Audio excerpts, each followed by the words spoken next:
السلام عليكم ورحمة الله تعالى وبركاته. كنتمنى ان شاء الله الفيديو ديال اليوم نلقاكم في احسن الاحوال يا رب. كيف ما عودتكم دائما التنوع والبساطة مع وصفات ام عاد. اليوم ان شاء الله غادي نحضر معكم شنيك بدون بيض ولا حليب ولا زبدة ولا توريق ولا ايضا مجهود، بدون ذلك اللي كان يجيو رائعين البنات بمذاق رائع جدا. بقاو معايا لاخر فيديو باش تشوفوا المقادير وطريقة التحضير ديالو. عجبكم الفيديو ما تنسوش الاشتراك في القناة وتفعيل الجرس باش توصلوا بكل ما هو جديد.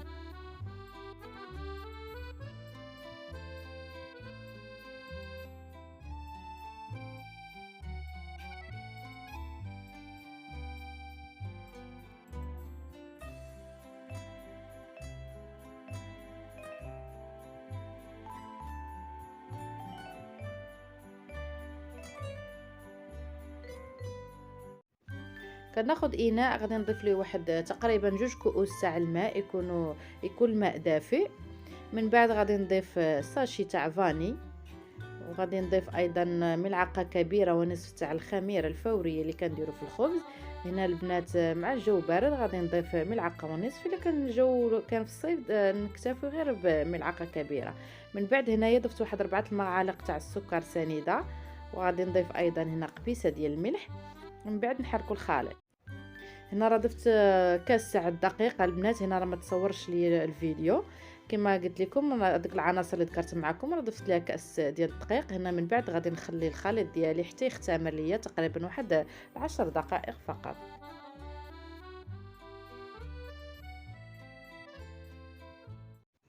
من بعد ما ارتاحت لينا العجينه ديالنا البنات، هنايا غادي نخلطوا الخليط ديالنا باش نحيدوا داك التفاعل ديال الخميره. من بعد هنا غادي نضيف واحد نص كاس تاع الزيت، وغادي نضيف ايضا كاس تاع دانون اللي كيكون مسوس. تقدروا هاد دانون تعوضوه بكاس تاع الحليب.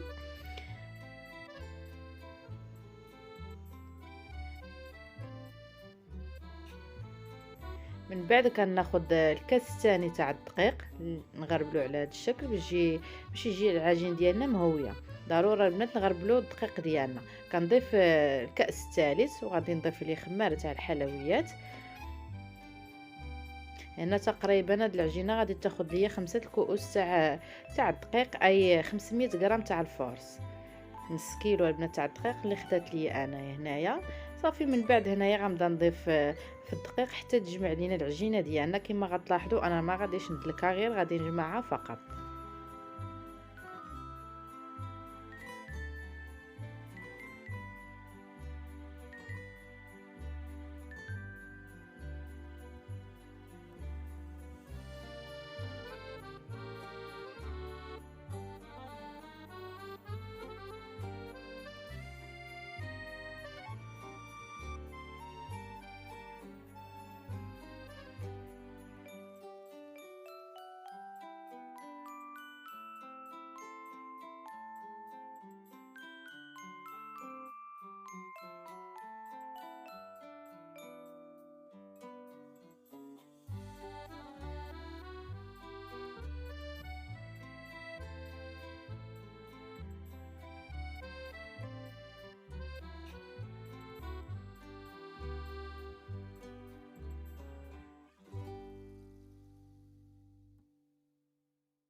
هنا من بعد ما جمعنا البنات العجين ديالنا غادي نخليها مره اخرى تختمر ليا تقريبا 15 دقيقه. انا كل ما خليتوها تختمر كتجي البنات كتجيكم العجينه رطبه وكتجي مهويه. هنايا غادي نخليوها تختمر ونغطيوها على هذا الشكل. من بعد نرجع معكم. من بعد ما ارتاحت لينا العجينه البنات راه كتنتفخ على هذا الشكل. انا غادي نحيدها من هذاك الاناء وغادي نحاول نحيد من هذاك التفاعل تاع الخميره. هنا من بعد كندهن يدي بشويه زيت باش ما تلتصقش ليا العجينه، وغنبدا نشكل فيها على شكل كويرات. هنايا البنات نحاولوا نديروهم صغار شويه يكونوا متوسطين ما يكونوش كبار، حيت من بعد ما نديروها في الفران غتنفخ لينا. انا كنفضل نديرهم على هذا الشكل يكونوا صغار. صافي غنبقى على هذه الطريقه حتى نكملهم. بالنسبه للحشوه البنات، انا عندي هنايا كونفيتير تاع المشماش، وعندي ايضا الزبيب، وعندي ايضا هنا حبات تاع الشوكولاط. انا من بعد كناخذ العجينه ديالي وغنبدا نسرح فيها على هذا الشكل. نحاولوا ما نديروهاش رقيقه بزاف وما نخليوهاش ايضا غليظه، كتجي بحال الشكل تاع البطبوطه. هنا من بعد غادي ندير ليها الكونفيتير اللي قلت لكم تاع المشماش. تقدروا ديروا ايضا حتى الفريز، ولا ايضا ديروا شوكولاط مذوب اللي يعجبكم، شوكولاط ديال الدهن. هنايا غنبقى ندير كونفيتير، ومن بعد غادي ندير الزبيب، ونضيف ايضا حبه تاع الشوكولاط. من بعد غنبدا نرولي في العجينه ديالنا على هذا الشكل. راه طريقه سهله البنات وكتجي رائعه، احسن من التوريق اللي كيكون فيه كياخذ لينا الوقت بزاف. الطريقه راه سهله البنات. صافي من بعد كنسد في العجينه ديالي باش ما تخرجش لينا داك الحشوه، ومن بعد غناخذ سكين وغادي نقسمها من نصف ديال العجينه. نحاولوا ما نطلعوش السكين الفوق، غير من النصف كما كتلاحظوا. صافي انا غنبقى على هذه الطريقه حتى نكمل هذه الكميه اللي عندي.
هنا من بعد ما شكلناهم هنا غادي نخليهم مره اخرى يختمروا لينا. هنا البنات الا كنتو زربانون بغيتو العجينه ديالكم دغيا تخمر، تسخنوا الفران، من بعد طفيو عليه وخشيو الطاوه او الحلوه اللي عندكم. راه البنات هاد الطريقه راه دغيا كيختمر لكم، انا هذه هي اللي كنستعمل. هنا من بعد ما خمر لينا هاد الشنيك كناخذ هنايا بيضه اللي ضفت ليها واحد الملعقه كبيره تاع الحليب، وعندي ايضا هنايا اللوز ايفيلي اللي غادي نزوق به من الفوق. هنا البنات راه ما تصورش ليا، راه دهنتهم بالبيض، من بعد درت ليهم هاد كاوكاو او اللوز ايفيلي على هاد الشكل. وهنا راه كنكونوا مسخنين الفران من قبل على درجه حراره 180، شعلوا عليهم من التحت حتى يطيبوا، من بعد نحمرهم شويه من الفوق.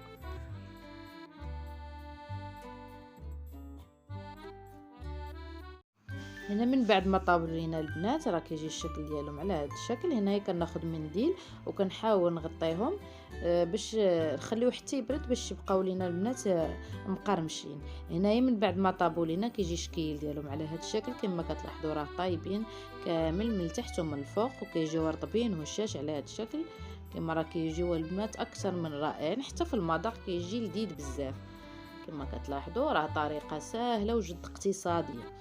كنتمنى ان شاء الله الفيديو ديال اليوم ينال اعجابكم، وتلقاو في وصفه جديده وفيديو جديد ان شاء الله. خليكم في امان الله وحفظه، والى اللقاء.